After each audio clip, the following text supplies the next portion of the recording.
Hi, I'm Skinny Cheeks. We just got the patch notes for update 46, and there were a few last-minute adjustments that I wanted to cover to make sure you're all caught up with the latest changes on day one of the patch. First up, they added this little note here on the developer comment for DRI Prey. We've gone through and updated any item sets that summon a Daedric entity to be considered a Daedric summon. Maw of the Infernal, Defiler, and Shadowrend, so they continue to work with this ability. So these three Daedric themed sets will now deal 50% additional damage to targets that have Daedric Prey on them. Pretty awesome. I'm glad they listened to the feedback on this. Fits well with the theme of the skill line, and it stops Maw of the Infernal from going into the dumpster. They also changed the one-piece bonus on this set to weapon and spell damage, so a little bit of a boost there too. Next up, it looks like each of the new trial sets were also further adjusted. Recovery Convergence no longer has any mention of a cooldown, so I guess that will just be purely tied to the 20-second cooldown for synergies now. Harmony and Chaos had the timer increased from 10 to 15 seconds. This should make the set a little easier to keep up than before. 675 weapon and spell damage is not bad if you can maintain it, but I still don't see this one being super popular.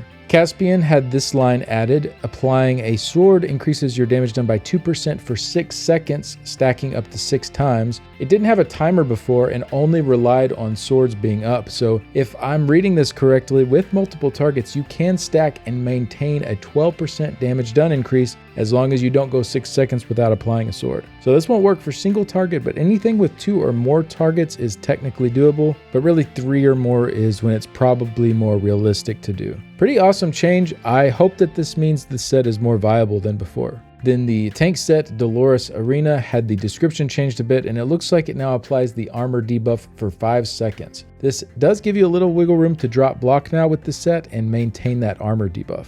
And that's all I saw at first glance. Let me know if you saw any other day one changes that I missed. I will be streaming all week over on Twitch, doing a subathon, lots of rewards and milestones. Really excited to jump into the new update. So definitely stop by if you have a chance.